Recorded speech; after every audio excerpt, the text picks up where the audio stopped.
ஒரு போலீஸ்காரன் எங்கே பயப்படுவான்றது ஒன்று இருக்குது. எதுக்காவது பயந்துருக்கானா? ஏன்னா நைட்டில் ஏதோ கொலை, எத்தனை ரத்தத்தை பார்த்துருப்பாங்க, எவ்வளோ கேஸ் பார்த்துருப்பாங்க.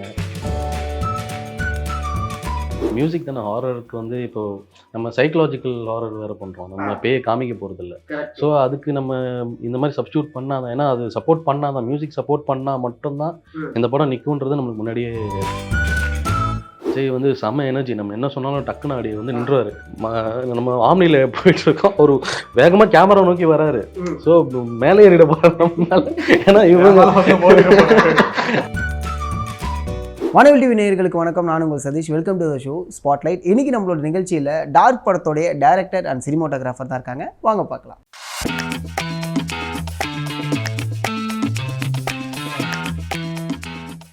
வணக்கம் வணக்கம், எப்படி இருக்கீங்க? ரொம்ப நல்லா இருக்கும். நைஸ். டார்க் என்ன அப்படின்னா, அஃப்கோர்ஸ் ஒரு ரைட்டர் வந்து எழுதிட முடியும், அதை டைரக்டர் வந்து எடுத்துட முடிஞ்சிடும். ஆனால் சினிமோட்டோகிராஃபராக இதில் நம்ம என்ன பண்ண போகிறோம்? ஏன்னா இவங்க இன்டென்ஸோடு எழுதிட்டாங்க, நிறைய ஹாரர் படம் வந்திருக்கு. நம்ம அதுலேருந்து மாறுபட்டு இந்த படத்தில் என்னென்ன விஷயங்களை நம்ம காமிக்க போகிறோம், டோனாக என்ன செட் பண்ண போகிறோம் அப்படிங்கிற ஒரு ப்ரிப்பரேஷன் இருக்கு. எனக்கு அதை பற்றி சொல்லுவோம். விஷுவல் வந்து ஆல்ரெடி பிளான் பண்ணிட்டோம் நாங்கள், இப்படி தான் போகணும் அப்படின்னு சொல்லிட்டு. டோன் வந்து செட் பண்ணலை. ஸோ போஸ்ட்டில் தான் அதை பண்ணோம். நிறைய ஒரு கிரேடிங்காக கரெக்ஷன் போயிட்டு இருந்தது. அதுக்கப்புறம் தான் டோன் செட் பண்ணோம். ஏன்னா இது டார்க்காக ஆல்ரெடி ஷூட் பண்ணோம், டார்க்காக தான் ஷூட் பண்ணோம். அது வந்து கரெக்டாக அந்த டோன் வந்து கரெக்டாக போஸ்ட்டில் உட்காரணும். ஸோ அது கொஞ்சம் வேலை போயிட்டு தான் இருந்தது போஸ்ட்டில். அதுக்கப்புறம் வந்து விஷுவலாக வந்து படத்துக்கு என்ன தேவையோ அதை மட்டும் தான் நம்ம பண்ணோம். ரொம்ப பிரம்மாண்டமான ஷாட்லாம் இல்லாமல் ஓரளவுக்கு கதைக்கு சீனுக்கு ஏற்ற மாதிரி நம்ம விஷுவலாக வந்து ஷார்ட்ஸு, மூமெண்ட்டு எல்லாமே பிளான் பண்ணி பண்ணணும். ஸோ லென்ஸுமே அப்படி தான், என்னென்ன லென்ஸ் வேணும், என்னென்ன ஷாட்டுக்கு என்ன ரேஞ்ச் போடணும் எல்லாமே ஃபிக்ஸ் பண்ணி ஒரு டிஸ்கஷன் பண்ணி டைரக்டர்கிட்ட ஸோ எல்லாம் பிளான் பண்ணி தான் பண்ணோம். ரொம்ப வந்து எக்யூப்மெண்ட்டும் பெருசாக யூஸ் பண்ணலை, சின்ன சின்ன எக்யூப்மெண்ட் தான் வச்சு பண்ணோம். பட்ஜெட்னால கொஞ்சம் அதெல்லாம் கொஞ்சம் பார்த்து கரெக்டாக பிளான் பண்ணி தான் பண்ணோம். Done nice sir. இந்த படம் ஆரம்பிக்கும் போது ஆஸ் யூஷுவல் எப்போதும் போல் ஆரம்பிக்குது. ஆனால் அதில் ஒரு கியூரியஸை ஒன்று ஓப்பன் பண்ணி விட்டாச்சு. நானும் பயந்துருக்கேன். அங்கேருந்து தட்டி சார் போய் நிற்கிறாரு, என்னதான் இதுக்கு பின்னாடி நடக்குது, இதையே நான் லீனியராக பண்ணணும் அப்படிங்கிற ஒரு விஷயம் இருக்குல்ல. இல்லை, இந்த கதை வந்து லீனியராக தான் இருந்தது. அப்புறம் நட்டி சார் உள்ளே வரும்போது அவரோட கேரக்டர் மூலமாக பிஓவி போய்க்கலாம். ஸோ அவர் மூலமாக ஒரு நரேஷன் இருந்தால் இன்னும் பெட்டராக இருக்கும் அப்படின்னு ஒரு ஐடியா இருந்தது. ஸோ அதுக்கப்புறம் தான் நம்ம அதை கொஞ்சம் சேஞ்ச் பண்ணி அடாப்ட் பண்ணோம். ஸோ அதில் தான் இந்த நான் லீனியர் விஷயங்கள் அமைஞ்சுது. ஒரு போலீஸ்காரன் எங்கே பயப்படுவான்றது ஒன்று இருக்குது. எதுக்காவது பயந்துருக்கானா? ஏன்னா நைட்டில் ஏதோ கொலை, எத்தனை ரத்தத்தை பார்த்துருப்பாங்க, எவ்வளோ கேஸ் பார்த்துருப்பாங்க. ஸோ அவன் எங்கேயாவது பயந்துருக்கானா அப்படின்ற ஒரு விஷயம் தான் வந்து இது கேள்வியாக ஆரம்பிக்கலாம் அப்படின்றது தான் அது இந்த கதையோட அம்சமாகவே இருந்தது. சரி, நட்டி சாரும் வரும்போது நம்மளுக்கு அது இன்னும் ஆடட் அட்வான்டேஜாக இருக்கும். ஏன்னா அவர் மூலமாக போகும்போது இன்னும் ஆடியன்ஸ்க்கு வந்து ஒரு என்ன சொல்கிறது, உள்ளே போகிறதுக்கு ஒரு ஈஸியான வழியாக இருக்கும், புரிஞ்சுக்கிறதுக்கு ஈஸியான வழியாக இருக்கும் அப்படின்றதுனால அது நம்ம அப்படி பண்ணோம். ஓகே. அதே மாதிரி இன்னொரு விஷயம் இருக்குல்ல, இப்போ இது பேய் படம் மட்டும் கிடையாது, அதுக்குள்ளே ஒரு விஷயத்தை நம்ம வைப்போம், ஒரு மெசேஜாக ஒரு விஷயத்தை த்ரோ பண்ணுவோம்.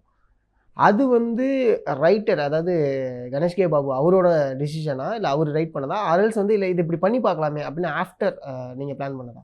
இல்லை, மெசேஜ்னு என்ன இல்லை ஒன்றும் இல்லை, அந்த இடத்துல ஒரு சின்னதாக ஒரு விஷயம் தான், அது திணிச்சு அப்படி கன்வே பண்ணது கிடையாது.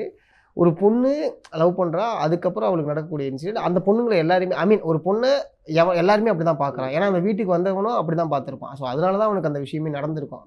அப்படி பார்க்கலாம் நடந்திருக்காதுன்னு வச்சிங்களேன். ஸோ அதனால தான் அந்த கேள்வி. இது வந்து கதையில் இருந்த விஷயம்தான். ஸோ இதை வந்து நாங்கள் இன்னும் எக்ஸ்பேண்ட் பண்ணோம், இன்னும் டீட்டெயிலிங் பண்ணோம். ஸோ இது வந்து இன்னும் கன்வே பண்ணுறதுக்கு இன்னும் ஆழமாக வேணுன்றதுனால இன்னும் கொஞ்சம் சீன்ஸ் ஆட் பண்ணோம். ஸோ அந்த விஷயந்தான் அந்த பொண்ணை இந்த கொலைகள்லாம் பண்ண வைக்குது அப்படின்ற விஷயம் ஆல்ரெடி கதையில் இருந்தது தான், ஸ்கிரிப்டில் இருந்தது தான். ஸோ அதில் நம்ம இன்னும் கொஞ்சம் டீட்டெயிலிங் பண்ணியிருக்கோம். ஸோ இன்னும் கொஞ்சம் எக்ஸ்பேண்ட் பண்ணி டீட்டெயிலிங் பண்ணியிருக்கோம். எல்லாமே டீட்டெயில் பண்ணி ஸோ வரும்போது எப்படி ஓப்பன் ஆகுதுன்ற இது வரும்போது இந்த லாஸ்ட் 20 மினிட்ஸ் வந்து ஆக்சுவலி ஸ்கிரிப்டில் இருக்கிறத விட இது வேற ஒரு கிளைமேக்ஸ். இது அதுதான், அதனால தான் நான் அதை கேட்குறேன். ஏன்னா ஒன்று இப்படியே இருந்து இப்படியே முடியும்ல. ஃபார் எக்ஸாம்பிள் ஏன் அப்படிங்கிறதுக்கான காரணங்களோட முடியும், அந்த காரணங்கள்லேருந்து தொடங்குறது ஒன்று இருக்குல்ல, அது வந்து கேட்டதுதான். ஸோ இது வந்து நாங்கள் அமைச்ச விஷயம்தான். ஸோ ஸ்கிரிப்டில் இருந்து இது தனியாக மாற்றி அமைச்ச விஷயம்தான். ஏன்னா நாங்கள் வேற ஒரு விஷயம் சீக்வன்ஸ் ஒன்று யோசிச்சிருந்தோம்.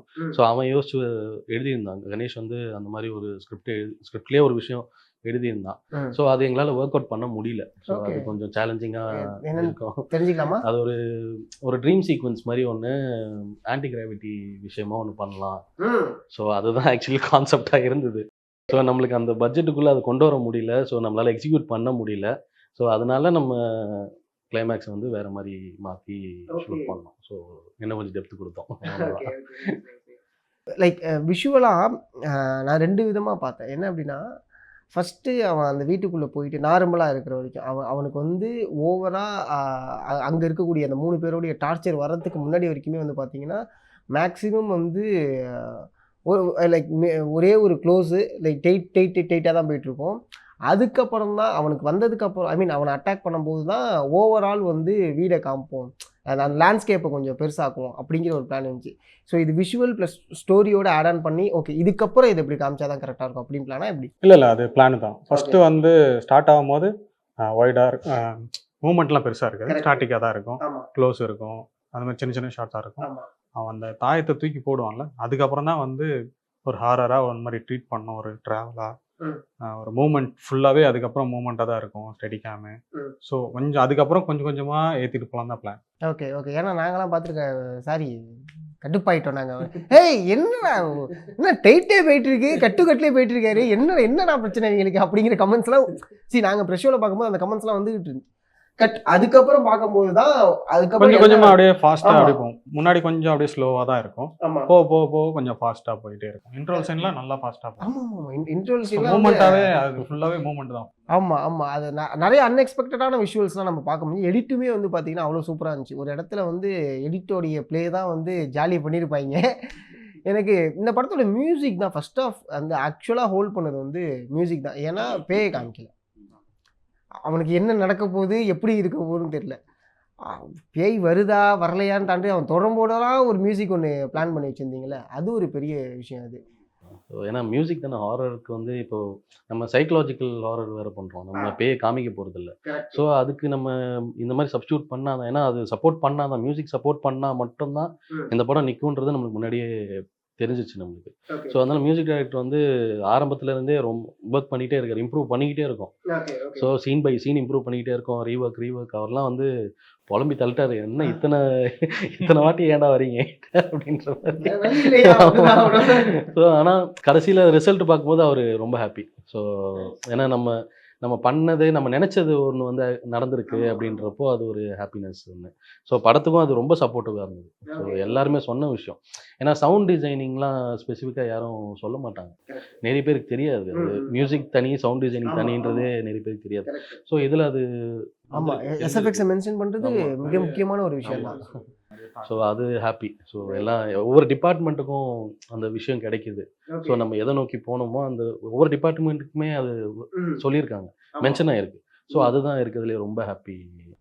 நைஸ் ரோட்டில் ஓடி வரதெல்லாம் கோப்ராவா ஐ மீன் இது கொரில்லா ஷாட்டா இல்லை பிளான்? கொரில்லா தான் கொரில்லா எல்லாமே. ரோட்ல எக்ஸ்டீரியர் ஃபுல்லாவே கொரில்லா ஷாட் தான். ஏன் இப்போ எதுனால எதனால பர்மிஷன் வாங்க முடியல, ஏன்னா ரொம்ப பெரிய சீன் கிடையாது ரோட்ல. yeah, சும்மா of இந்த course. மாதிரி இன்சர்ட் மாதிரி தான். ஒருவேளை பர்மிஷன்லாம் கொடுத்து ஒரு மாதிரி கொஞ்சம் செட்டப்போட பண்ணியிருந்தா இன்னும் பெட்டரான விஷுவல் கிடைச்சிடும்.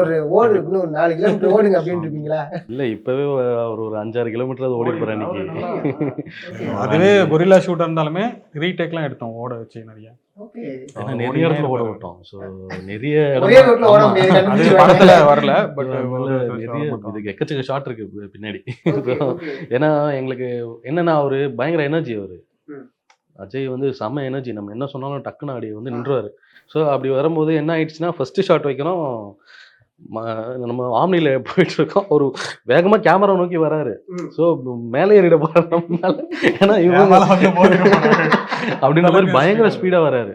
ஸோ நாங்க என்னன்னா ஒரு லிட்டரலா ஒரு டயர்ட் ஆக்கணும், ஏன்னா எனக்கு டயர்டா வேணும் எனக்கு அந்த ஷாட். உண்மையாவே ஒரு லெவலுக்கு மேல பாடி டீஹைட்ரேட் ஆகி உச்சத்துல போய் நிப்பாங்கல்ல. அதான் சொல்றேன், எப்போ இருந்ததுன்னா அவர் மனுஷன் ஆக்சுவலா வீட்டை விட்டு வெளில பேர்ந்துருப்பாப்புல. அந்த சமயம் பார்த்து பாக்கியராஜ் சார் வந்து எப்போ உன்னாலதான்ப்பா எல்லாம் நடந்துச்சுன்னு வந்து ஐயோ காயப்படுத்திட்டீங்களே, சரி ஓகே இருந்து சொல்லிடுறேன். அதுலேருந்து மனுஷன் காலி. ஸோ என்ன பண்ணுறதுன்னு தெரியாமல், என்ன நம்ம இப்போ சொல்லிட்டோம், என்ன இதுக்காக என்ன இது பண்ணுறது, எஃபோர்ட் போடுறது அப்படின்ற மாதிரி ஒரு விஷயம் தான் அது.